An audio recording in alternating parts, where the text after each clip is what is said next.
You know, if I had to describe feminism in one sentence, it would be, the men have, so should I. Which is why it's no surprise that they called their movement Me Too. Superheroes have long been the domain of the male demographic, especially the straight white variety. It provided an escape for the harsh realities of the world, like women being allowed to vote and having a whole day dedicated to them. Is it good that women can vote in America? I don't think so. What about Men's Day? Superheroes have graced the screen for decades, and because Disney paid shills to convince the world that the MCU was any good, studios were showing much more interest in making these movies. Enter Wonder Woman, a film about DC's flagship superheroine. Right off the bat, pun intended, this is a waste of resources. Instead of making a movie about this DI hired girl boss, they could have made one about Superman or Batman. Those poor guys barely have any movies. And the studio was well aware 1D couldn't carry a movie on her own, so they dropped a Wayne Enterprises Easter egg. Wonder Woman revolves around the titular character caught up in the First World War when man brings the fight to her home shores, a war that she suspects might be the result of divine intervention, and not the good kind. Because the film is about a woman, of course the first thing she does is talk. I used to want to save the world. This beautiful... Diana grew up on Themyscira, What? an island of only women, which probably means a few of them aren't talking to each other. They're pretty diverse because, of course, and spend most of their time doing unnecessary acrobatics. Hippolyta makes up a story about Diana being sculpted from clay because she doesn't have the guts to tell her the truth, that she's a baby mama.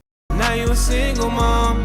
Now you're a single mom. We're supposed to believe that the gods created Amazons to help men find their way, because according to the pink-haired landwolves and soy boys of Hollywood, men have no guidance without women. Zeus used the last of his power to stop Ares.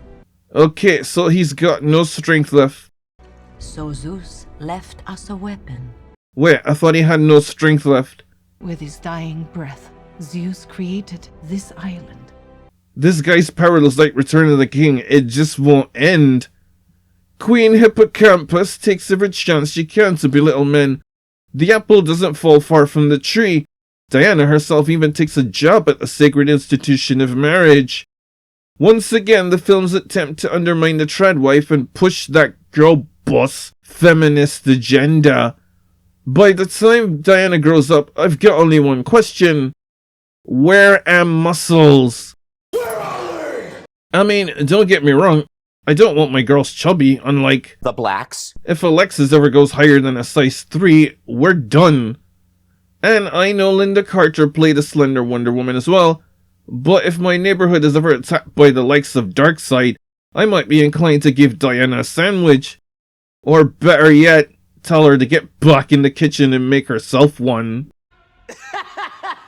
She's also not a very good fighter, despite the movie's attempt to hype her up. She walks around dopey like, I wonder where I left my keys woman, and Auntie Antiope has to die for it. Oh no, a female character died. Yes, very sad. Anyway. But to be fair, all the Amazons proved to be old suck. They've been training for centuries to defend the island of Themi-Automatic, but one group of men lands there and the women die by the fleet. Which makes sense. They're not just men, they're German men. And we all know they're the best in the world. The German spy even swallows a cyanide capsule rather than allow the women to question him. What an absolute mensch.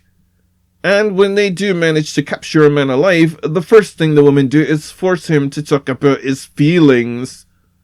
They've also apparently got no respect for boundaries. Diana busts in on Steve bathing and proceeds to make inappropriate remarks. You let this little thing tell you what to do. Weird. And that's supposed to be funny? But if I set foot in the dressing room at Alexa's job, people start throwing around words like lawsuit and restraining order. Speaking of Steve Trevor, he's a straight white male lead. He's a pilot, so you know he's a total G. His plane crashes near Thurman Uma, and he's in danger of drowning until Diana saves him. That's right, the straight white male seasoned pilot needs help from the woman who's never even seen a plane before, because the only way to make the girl boss look good is to write the male characters around her as suddenly incompetent when the plot requires it. Later, when they're attacked in an alley, Diana takes point and saves Steve, the seasoned soldier and spy, yet again. When she isn't saving straight white males, Diana activates her Amazonian estrogen and openly mocks them. She steals a page of Clark Kent's playbook, only to crush the glasses as a symbol of pissing on Superman. Despite being a total girl boss, That's her. she still needs the help of a few good men, including Spud, who gets beaten up. I don't know why. He never hurt anybody. And because Brie Larson has a personal vendetta against me, she demanded that the Scottish character be unable to perform under pressure. Come on, Charlie. When Diana runs into women who aren't Amazons, she keeps pushing the feminist agenda. Within seconds of meeting Etta Candy, who checks off the box for obesity, body positivity, Diana's already telling her to rise up against the patriarchy and burn her bras or something. And by the looks of her, those things could start a forest fire. Diana doesn't even realize she comes off as condescending to other women. Keeps our tummies in. Why must you keep them in? Only a woman with no tummy would ask that question. Because, as we know, a woman's greatest enemy is other women. Because they were so eager to make this film, they broke the established rule of superhero adaptations. The first film is supposed to have one villain, and then you double that for the sequel. This film has 3. One of which is Ares, the god of war, the manliest man the world has to offer. But apparently he can only be defeated by an Amazon. Well, someone watched Lord of the Rings. No man can kill me. I am no man. As for Ares, they should have seen through his disguise when he appointed Eat a Lot of Candy to run the mission. He's forced to take up the guise of a meek politician because having an imposing straight white male on screen, even if he's a villain, is pretty much considered treason these days. Instead, he becomes a metaphor for Hollywood's emasculation of the clown Caucasian. Diana is a girl boss, but that's hard to emphasize when you live on They Are Scary, an island full of girl bosses. So how do you make her stand out? Have her defy authority and do her own thing. So she steals, independently procures some battle armor, but it's gotta have a sense of fashion. She is a woman after all. Luckily, Steve takes her to put on some proper attire. Steve and Diana ride to the docks on horses. Being the straight white male, he takes the superior white horse, which makes sense. Diana just stole something, so of course she takes the black one. Diana tries some ice cream and loves it, which is no surprise. I mean, she lives on an island with only women. Another villain is Ludendorff. Because the studio knew this movie would put audiences to sleep without some actual star power, they approached Danny Huston for the role after seeing him in Wolverine Origins. Ludendorff disagrees with the German War Council, but because Brie Larson was carefully watching the script, it's Dr. Poison, the female villain, who is allowed to strike the killing blow. She's disfigured as a result of a botched experiment that's supposed to represent the dangers women face when trying to advance in a male-dominated corporate world that demands they work twice as hard for half the respect. When really it just means her DIA shouldn't be allowed anywhere near an actual lab. Her disfigurement is also a metaphor for true beauty being on the inside. Don't worry, Doctor. A paper bag can fix that. And because we've got to tick off all those boxes, there's a so-called Native American complaining about the white man. The last war took everything from my people. We have nothing left. Who took that from your people? His people. These white men are dangerous. Because they were so eager to tick off all those boxes, the movie is full of contradictions. Diana speaks 100 languages, but doesn't know what a watch is. She also doesn't know what Germans are, but speaks German. Diana lets her hair down and storms into action. It's the exact opposite of when a woman puts her hair up, so it's not the kind of action you want. She does her best Captain America impression and takes out the German front line, something multiple armies have been unable to do for a whole year. And even more unbelievable that the male soldiers actually follow her into battle, and all the villagers cheer her on instead of asking, what's she doing outside of the kitchen? Trevor Simpson gets intimate with Diana. It's too bad there weren't any copies of Predator around for him to watch instead. They scam their way into the gala and succeed because they make the Arab guy drive. Diana botched the entire thing. She enters with a sword on her back. She probably tells people it hurts from carrying the entire Snyderverse. Diana grabs the horse and, oh look, it's a black one again. Anything to defy the white man. Ludendorff fights Diana, and because she's such a girl boss, we're supposed to believe he needs to be high on PCP to stand a chance. She defeats the general and the movie should have ended.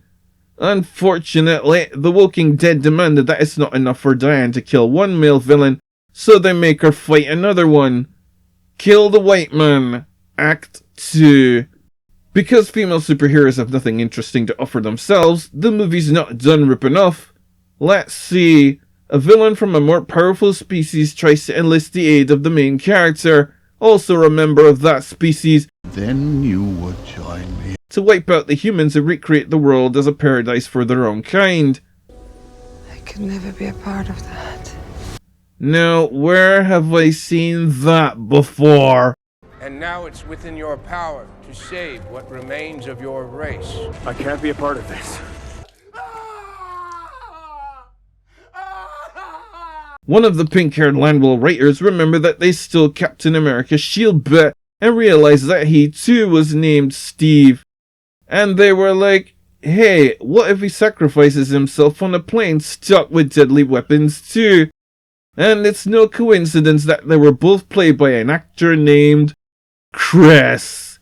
Steve dies and Diana gets angry because now there's one less man around to elaborate to, and Ares turns into a South London hype man. Yes, Diana. Yes, Queen, slay! She then defeats Ares with the power of love and the almighty uterus, because a god who's been around for millennia can be taken down by a rookie on her first mission. Diana helps win the war, hangs up her boots, and heads back to Happy to See Ya. She doesn't get back into action until 100 years later when Doomsday shows up, except for that one time in 1984, but the less said about that, the better. In the end, Diana is the perfect personification of the feminist movement. Arrogant, condescending, but give her one night with a straight white male Johnson and she'll be smitten for 100 years. Once you go white, it'll be alright. Last call before I close up for the night. At the start of the video, I said that feminism is all about wanting what someone else has. Brie Larson saw the film and thought, hey, I want to be a superhero too. So she strung our Marvel into giving her the role of, Captain Marvel. And in the spirit of feminism, she even stole a few points from that film. Think about it. Captain Marvel is part of a different species. She then learns she's not exactly like the rest of them. One man is targeted as the bad guy, but it turns out to be another one. She finds her true power by learning to embrace her true self, and we don't see her again until Doomsday shows up. Yep, this is why females should stick to the kitchen and leave the heavy lifting to men. As a matter of fact, I'm gonna go watch another heavy hitter again. Predator. You bring the true wonder. Alright, story's over. Get out.